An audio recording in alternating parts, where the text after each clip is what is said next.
Welcome to the Great American Ballpark for this rubber match between the 12-6 Tampa Bay Rays and the 9-9 Cincinnati Reds. Cincinnati took last night's game 2-1 after the Rays dominated the opener. So we'll see who can win this interleague clash between two teams that are both doing decently to start the year. Tampa Bay a touch better than Cincinnati, as the Rays are tied with Baltimore for first in the American League East, whereas the Reds are stuck in the middle of a clump of teams in the NL Central. Taking the hill today for the Reds will be Luke Weaver. Weaver has struggled in his two prior starts, only accumulating a total of 6 2/3 innings between the two of them and surrendering a handful of runs. But no dingers have been allowed by Luke so far this year, so that's one bright spot that he'll try and keep going. Wander Franco will lead us off here.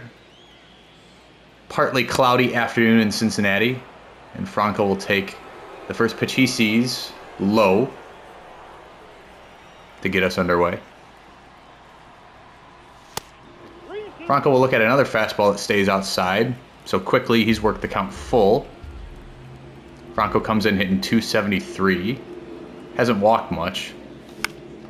And he's going to bloop one to right center. That one's looking like it's going to get down, and it will. Will Myers cuts it off there. Actually, my apologies, that was Benson out in right field. So misspoke twice. But he holds Franco to a single, but Franco does get on the board here and get the Rays an early man on base, as Yandy Diaz will stand in and take a slider for a called third strike. I'm not sure if Diaz checked his swing, but it didn't matter anyways. The pitch was in the zone. So he is retired for the first out of the inning. Brandon Lowe will stand in, and first pitch he will see, he'll smoke to right field. Benson comes up throwing, but Franco will get into third with ease. And so the Rays have something cooking here in the top half of the first. Lowe jumped all over the very first pitch he saw and wasted no time slashing that 95-mile-an-hour fastball into right field. So third and first for Nolan Arenado. The Tampa Bay third baseman comes in hitting 317. He'll take a ball outside.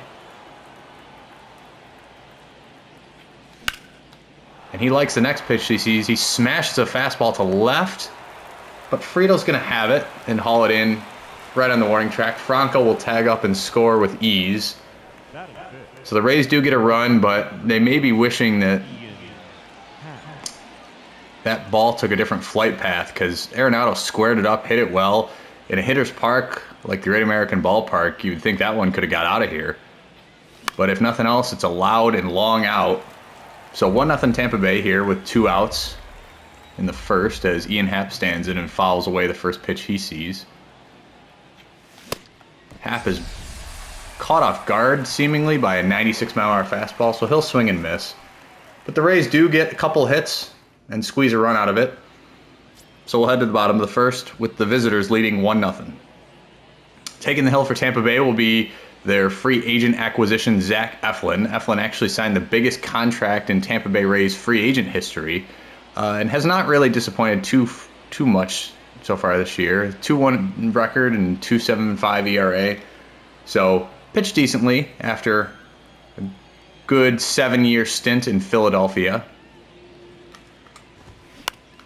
And the first pitch Eflin sees will be chopped up the middle by Kevin Newman. Eflin takes a stab at it, misses. But Brandon Crawford, patrolling short today as Wander Franco gets a day off from the field, makes a nice play, throws over to first, and retires Newman.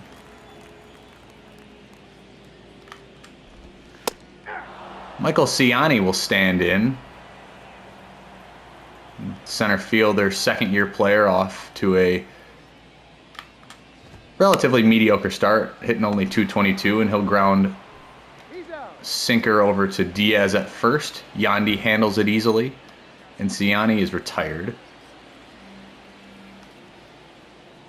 Next up is TJ Friedel. He is way out in front of a circle change. We've said this before, but it looked like he might have swung before the ball even left Eflin's hand. So quickly he's down 1-2, and he takes an awkward looking cut at a fastball inside, is able to get a piece. But I wonder if Eflin will go back to that changeup and see if Friedel is dialed in anymore. He does, and Friedel is going to ground one foul very softly. So he stays alive, but has not been impressing in this at-bat so far. Looks very awkward. He'll take a 1-2 pitch and finally put it in play. Soft liner to Arenado. Arenado has it all the way and makes the play. So the Reds are out of the first. We head to the second with the score still 1-0 Tampa Bay. Chris Bryant will lead us off as the sun peeks through a little bit here in Cincinnati. And take a slider outside. These Midwest ballparks, you never really know what kind of weather you're going to get in the beginning of the season, but as we head towards May, it looks like whatever cold may have been lingering around as Bryant strikes out may have finally broken here, at least in Cincinnati, as we got quite a warm day here at the ballpark. Brandon Crawford will dig in and take a fastball low. And then swing away at a 2-1 slider and foul it away.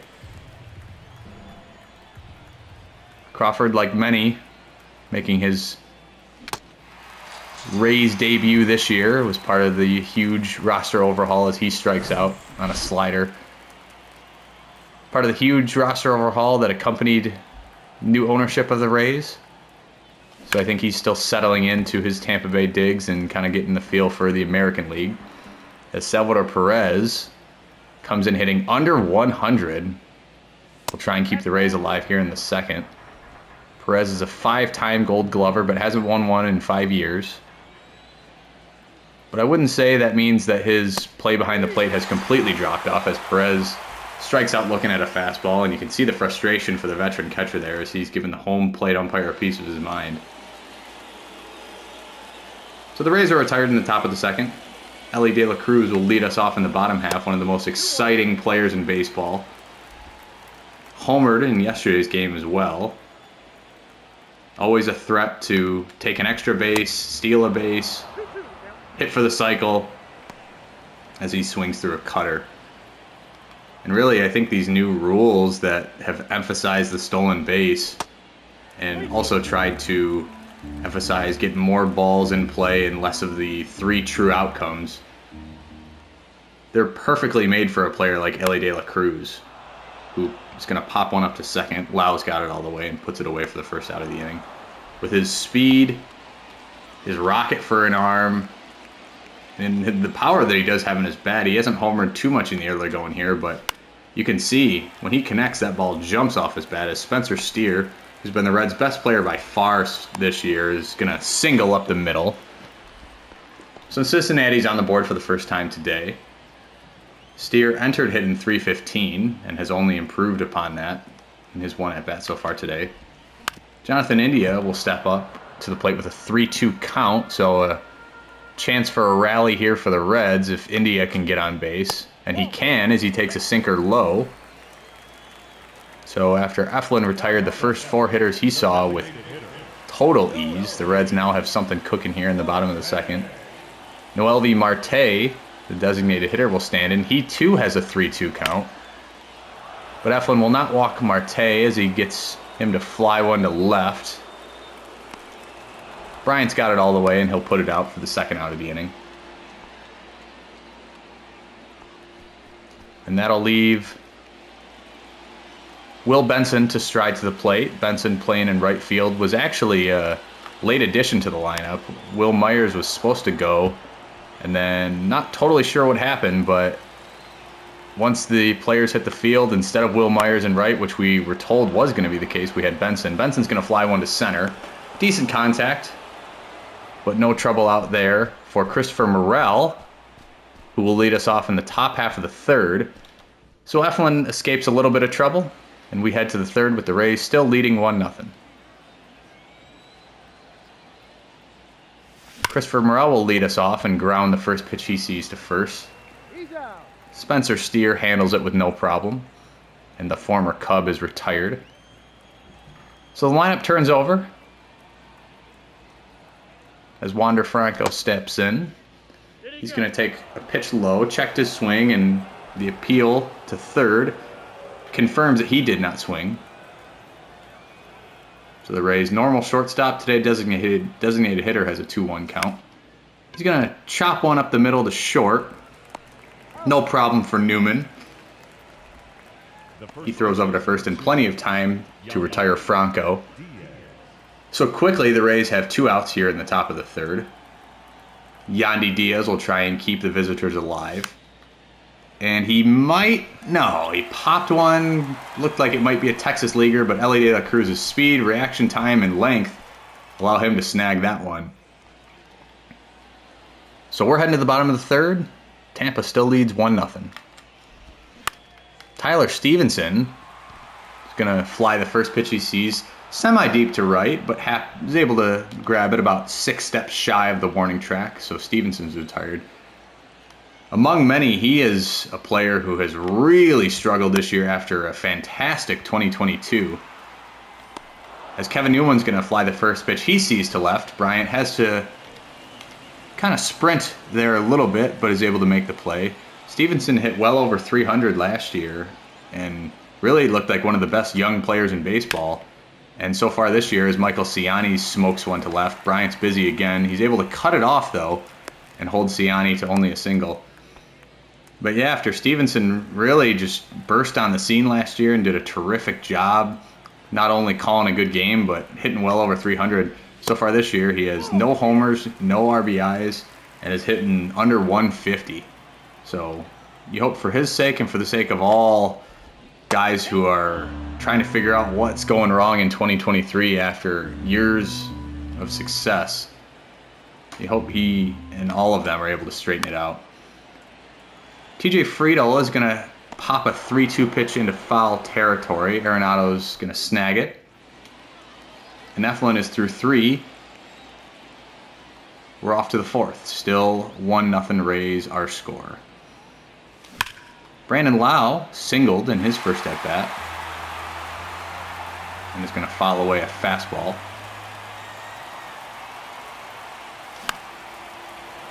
He's going to sit back on the next pitch, which is also a fastball, and he's pretty late on it, but because of the shifting outfield, that ball is going to get down and actually get down for extra bases for Lau. So he cruises into second with a double.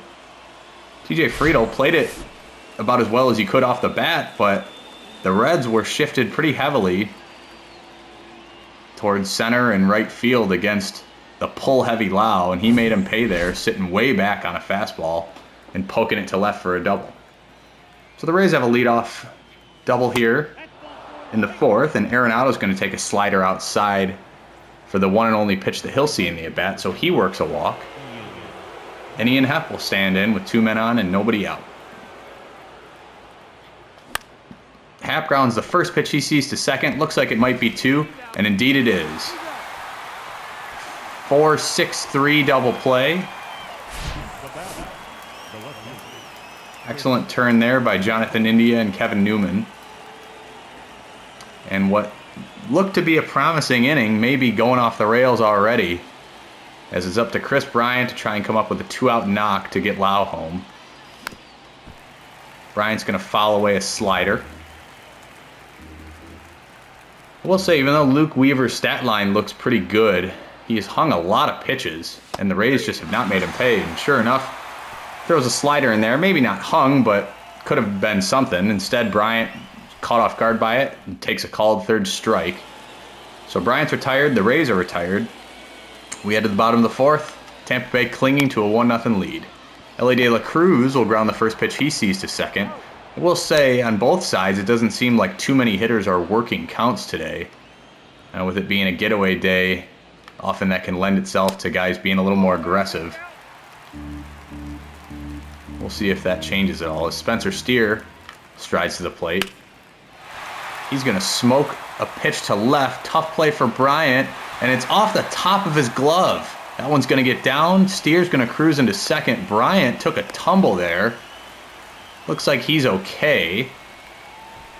He seemed to track it well, and I guess fortunately for his sake and for the Rays' sakes, even though he didn't make the play, at least he didn't have a Jose Canseco incident where it bounced off his head and went over the wall. So Spencer Steer continues his tear The Rays could not get him out yesterday, and so far today have not been able to get him out, as Jonathan India will ground the first pitch he sees to short. Crawford handles it easily. And the Reds' second baseman is retired. So big two-out opportunity here for Noelvi Marte, the designated hitting rookie who has struggled so far this year, but is obviously designated hitter for a reason. Has shown flashes in his career of having some pop and having some ability to come through with the bat. Marte is going to take a pitch inside, then swing over a cutter. Good pitch by Eflin there that ended up darting just out of the zone. So big 2-2 here. And Eflin gets him swinging. 93 miles an hour, located perfectly at the top of the zone. So the Rays starter works out of a bit of trouble again. And we're off to the fifth. Tampa still leading 1-0. Shortstop Brandon Crawford will lead us off. Crawford will pop one foul and out of play. And take a fastball way high. Buck Farmer and Alex Young, one righty, one lefty, getting loose in the Cincinnati bullpen.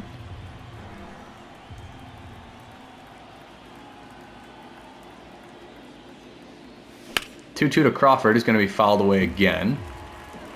Slider caught a lot of plate, but the Rays have been way out in front on a lot of these breaking pitches. And Crawford takes a slider inside. It was so far inside it hit him, but he also could not check his swing. So what's going to go down as a strikeout, it's also going to be an insult to injury kind of thing. Not literal injury. I think Crawford appears fine, but he gets plunked and gets to go sit down with a strikeout as a result of it. So one away here in the top of the fifth. Salvador Perez will ground one up the middle. There's a base hit, and that's just great to see.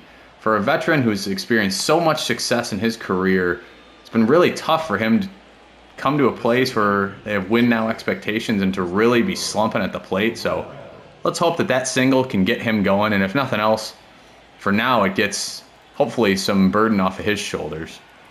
So the Rays have a man on here with one out in the fifth. Christopher Morel will stand in and swing way late at a fastball that ended up being out of the zone anyways. So quickly he's in a 1-2 hole. He does check his swing on a low slider, working the count to 2-2. Morel has some experience in this ballpark, having played for the Cubs previously. So even though he's a younger player, he has still experienced his Great American Ballpark paces as a visitor. Morel works the count full. So payoff pitch is a circle change, that kind of darts out of the zone. Excellent pitch by Weaver there. Morel is retired. That'll leave the Rays inning up to Wander Franco. Franco takes a called strike on a slider. Then looks at a circle change outside. 2-2 is the count to Franco. Fastball middle, and Franco smokes it up the middle. Hit it so hard that Michael Ciani was Johnny on the spot very quickly and got it in. Salvador Perez doesn't particularly run well anyways, so he has to stay at second. So the Rays do have a man in scoring position here and keep the inning alive for Yandy Diaz. We'll see if Yandy can deliver. Ooh, Yandy got a good pitch to hit, but it was a circle change, and true to form for what we've seen so far this afternoon, he was way out in front of it.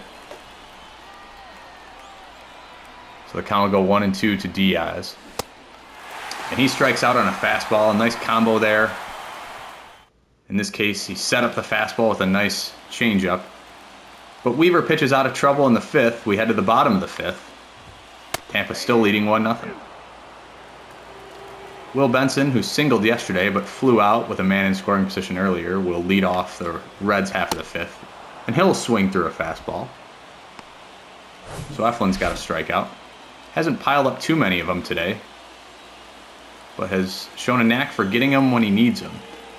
9-hitter Tyler Stevenson will stand in next, and he's going to get a single there. So just like we were saying with Perez, another pitcher who, or another catcher, excuse me, who has shown signs of success in the past, who's off to a tough start this year. Hopefully that gets him going.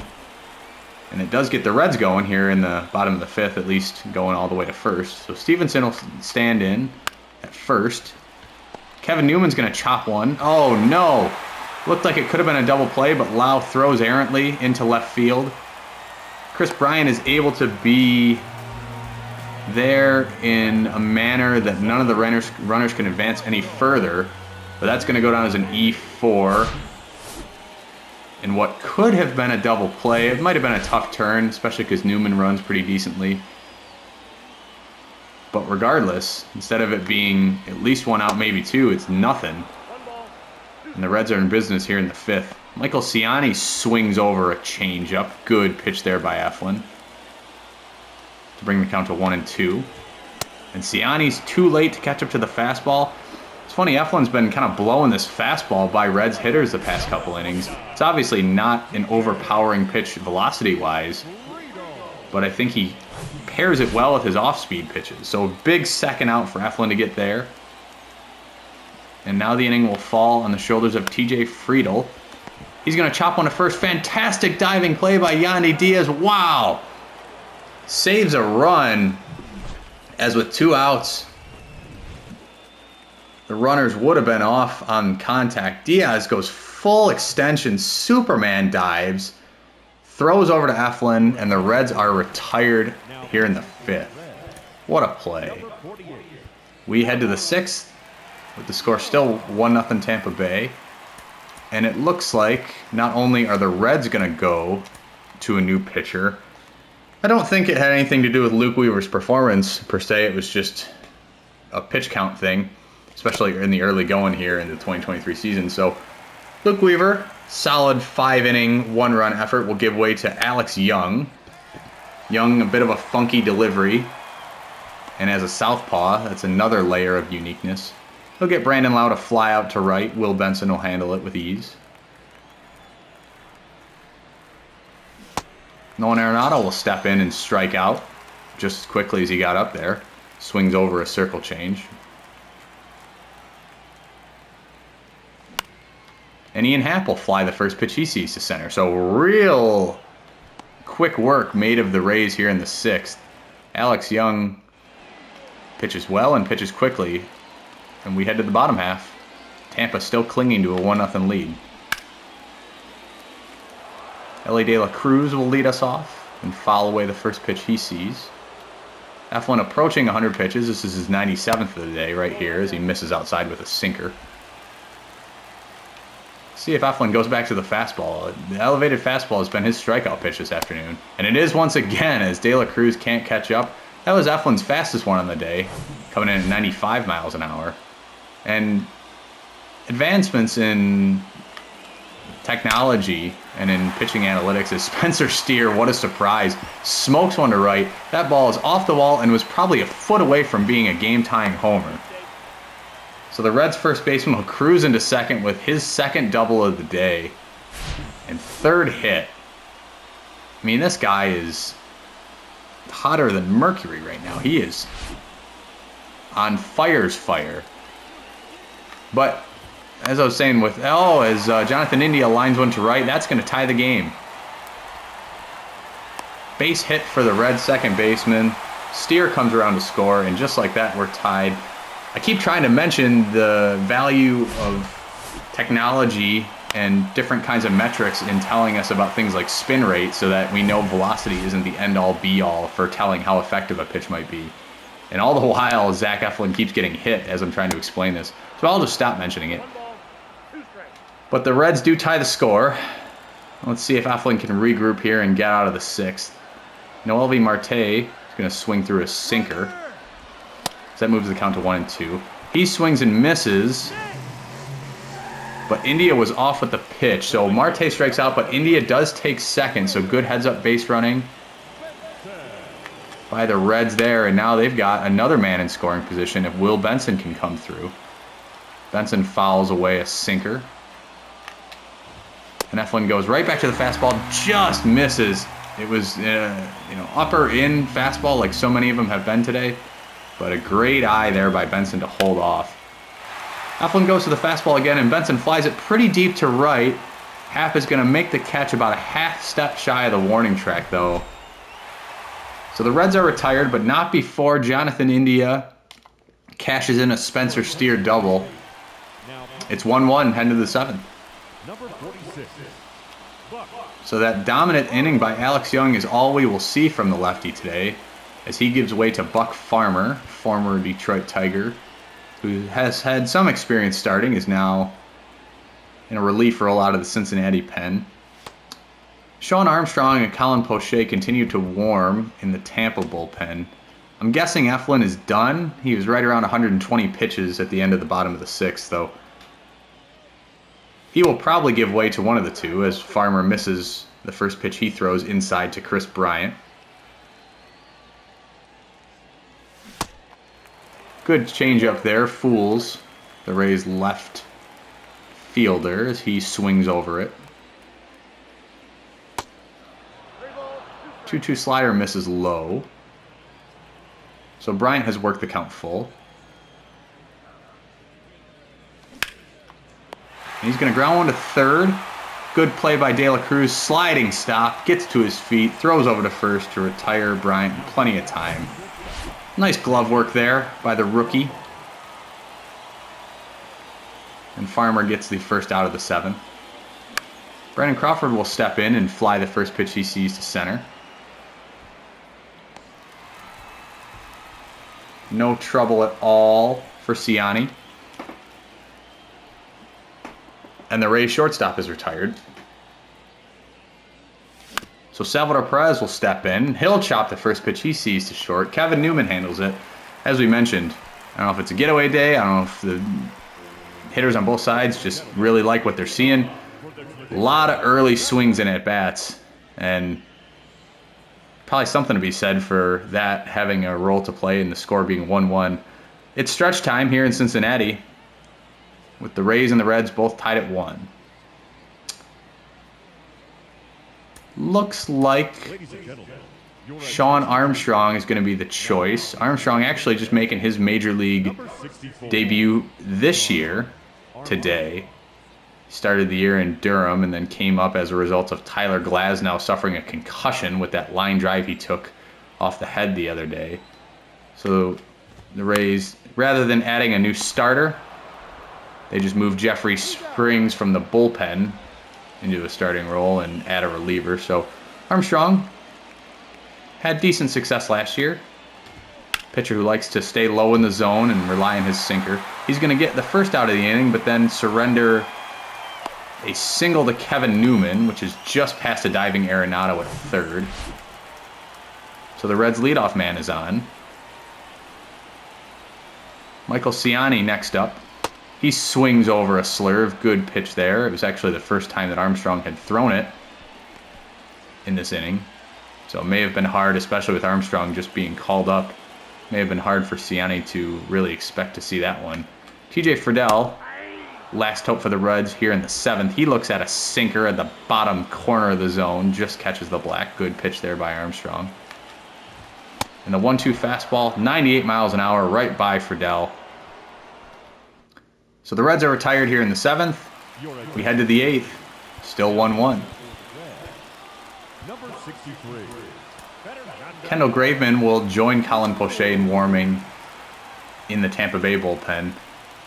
David Bell sticks with his one-inning-only plan for relievers as Buck Farmer's day is done.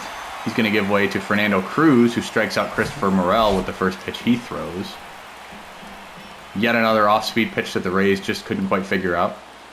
Wander Franco will stand in with a 3-2 count, and he'll take a slider outside. You got to wonder here, with both teams struggling to score, if Franco, possessing pretty good speed over at first base, will try and take off. And indeed he will. He's off with the first pitch that Diaz sees. Throw it on to second. Not quite in time.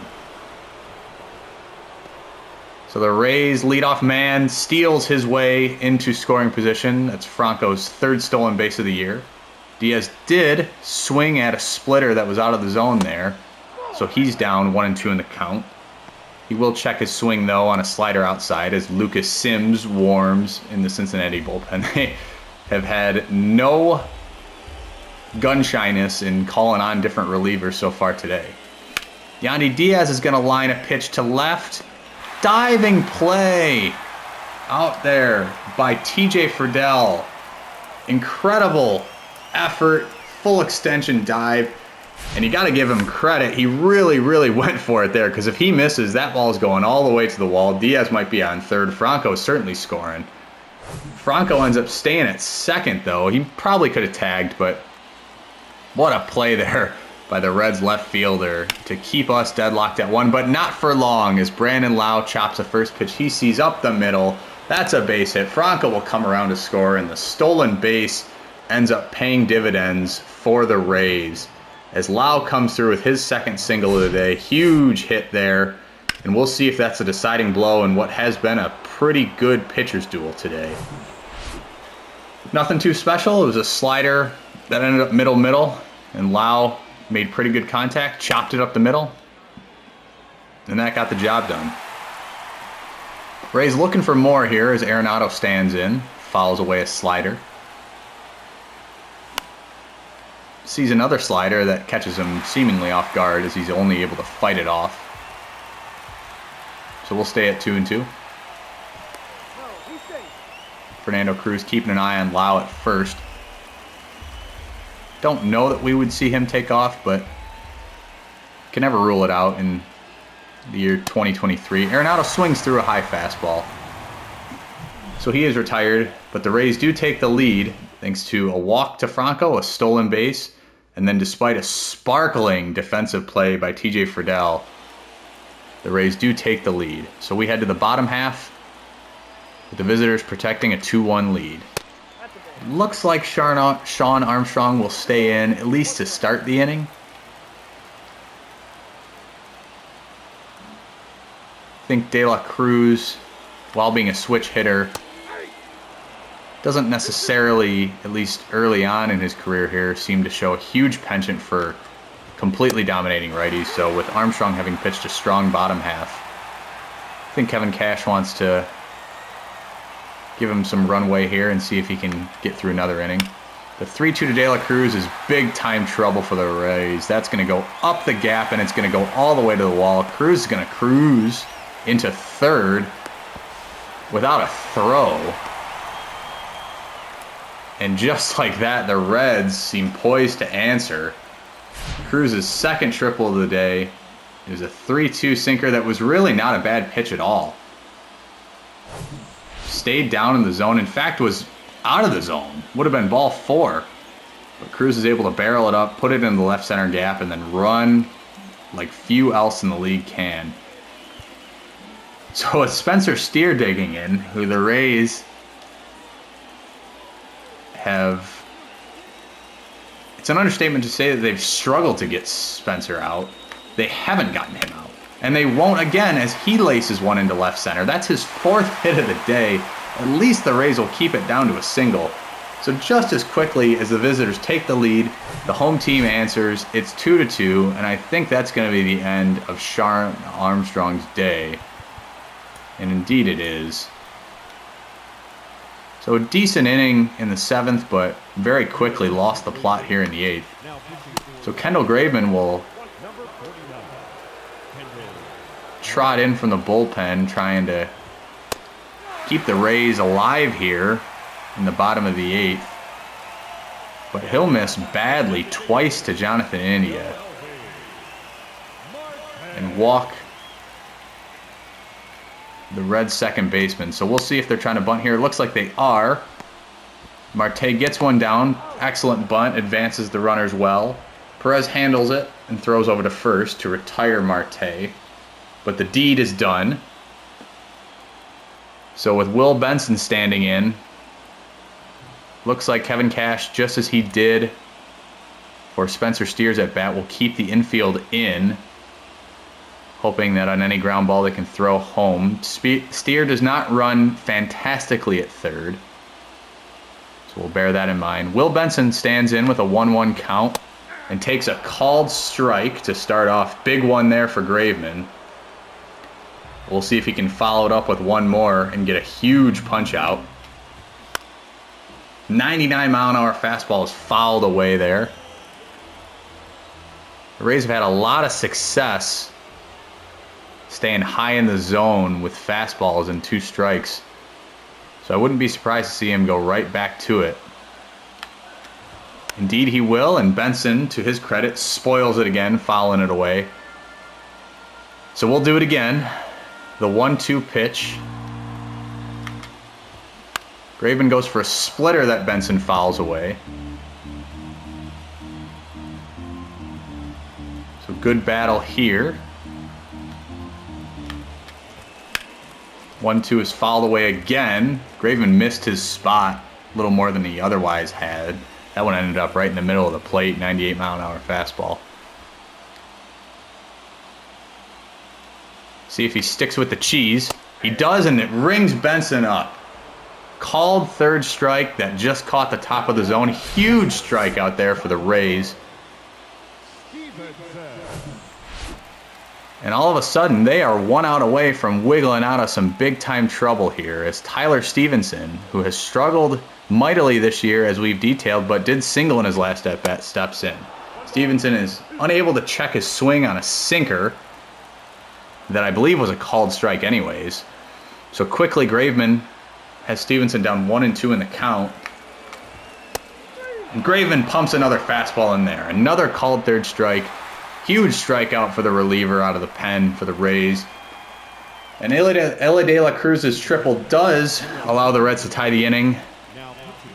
But honestly, getting out of that inning with only 1 run allowed seems like a win for Tampa Bay. So we'll head to the top of the 9th with the score still knotted at 2.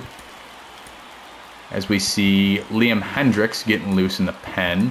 I think also Garrett Clevenger will start warming and Colin Poche will sit down. So Kevin Cash maybe opting for one lefty over another. We do have yet another new reliever for Cincinnati, as Lucas Sims will trot in from the pen. He's the 4th reliever in as many innings for the home side. Sims' first pitch is a fastball high. And then a fastball way inside, misses to Happ. So the Rays have a leadoff man on here in the 9th.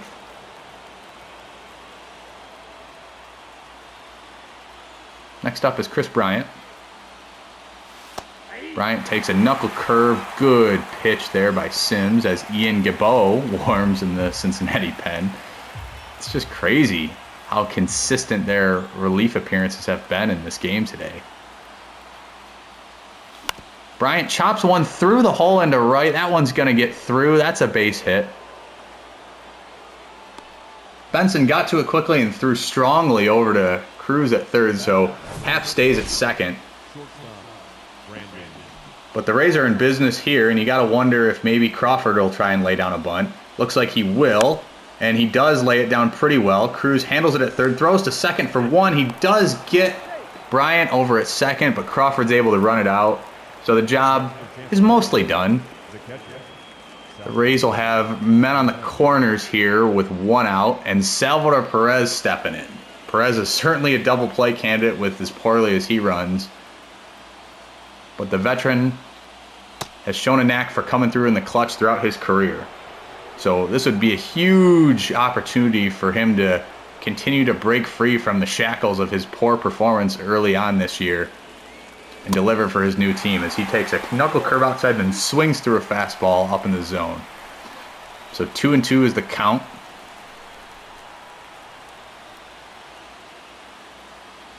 Two to Perez misses way outside. So we'll go full. Christopher Morel on deck, and if it comes to that, with that still being a high leverage at bat, I wonder if Kevin Cash will pinch hit. Payoff pitch to Perez. Fastball is up, and Perez smokes it to left. That one, it looks like it's going to get out of here. And it is. A huge homer for the Rays' new catcher. What a moment for him to come through. That one just popped up in the air almost. I mean, you could tell it was going to be a fly ball that was probably going to get the job done in getting the runner home, and it just kept carrying and carrying. Friedel ran out of room, and that ball gets over the wall. So Perez's first homer of the year, he is fired up. The Rays dugout looks like they're about to start popping champagne. You gotta love seeing a guy come through in a moment, especially when he has struggled like he has so far this year. So awesome, fantastic clutch hit there for Perez, depositing one in the left field seats, and that'll be the end of Lucas Sims' day. So 97-mile-an-hour fastball, not a bad location, up in the zone, but Perez handled it beautifully, and all of a sudden it's 5-2 Tampa Bay. Ian Gabot will come in and miss low with a circle change, and then get Morel to swing through another circle change. So 2-2 is the count. Slurve misses low.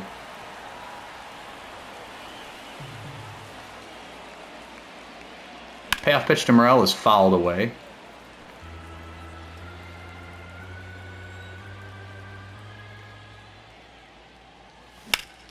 Morel's going to see another fastball and line it deep to center. It was kind of like the Perez at bat where it didn't seem like it was that much trouble off the bat, but the outfielder kept going back and back and back. Ciani is going to be able to make the play, unlike Salvador Perez's home run. So he is retired. And the Rays are down to their final out here in the top of the ninth as Wander Franco will step in and take a cutter for a called strike. And then Franco will chop one to first. Steers got it all the way. Handles it himself. And puts away the Rays in the ninth. But the damage is done, and there couldn't have been a better candidate than Salvador Perez. His second hit of the day and first homer of the season puts the Rays up 5-2 as we head to the bottom of the ninth.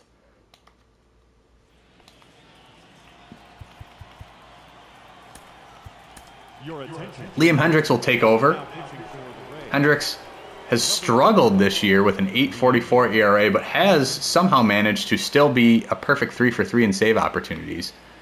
So he has danced through the raindrops, as it were.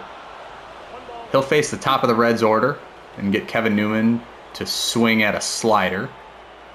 So 1-2 is the count to the Reds shortstop. Newman's going to poke one to left. Bad jump for Bryant there, so that's going to get down and it'll be trouble. That's extra bases, so not the start the Rays were hoping for. And in this seesaw game,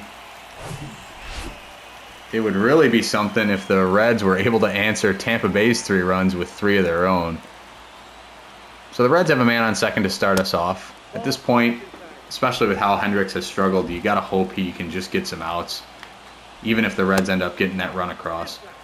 Hendriks is going to miss the first 2 pitches he throws to Ciani. So all of a sudden he's in a 3-1 hole. But he's able to get a grounder to first. Newman will head to third, but Diaz takes the play himself and puts Ciani away. So a big first out there for Liam Hendriks. TJ Friedel will step in and swing through a fastball. So he finds himself down 1-2 in the count. And another fastball, another Red caught looking. 99 miles an hour on the inner black. Excellent pitch by Hendriks there. And a huge second out to get. So it'll all come down to Elly De La Cruz here in the bottom of the ninth. Nope, that's a ball. Cruz takes a knuckle curve down low in the zone. And then swings through a slider inside. So the Reds down to their final strike. We'll see if Hendriks goes back to the fastball, and he does. Cruz swings away and swings right through it, and that's your ball game. Excellent win for Tampa Bay here to salvage a series victory, and more importantly, hopefully get Salvador Perez going, because coming into the season, they hoped he'd be one of their biggest bats. He has struggled to the tune of hitting nearly 100 so far, but a 2-hit day, including a huge go-ahead 3-run homer in the top of the ninth, makes the difference. So with that, thank you for joining us, as always. We'll see you again soon. Have a beautiful evening.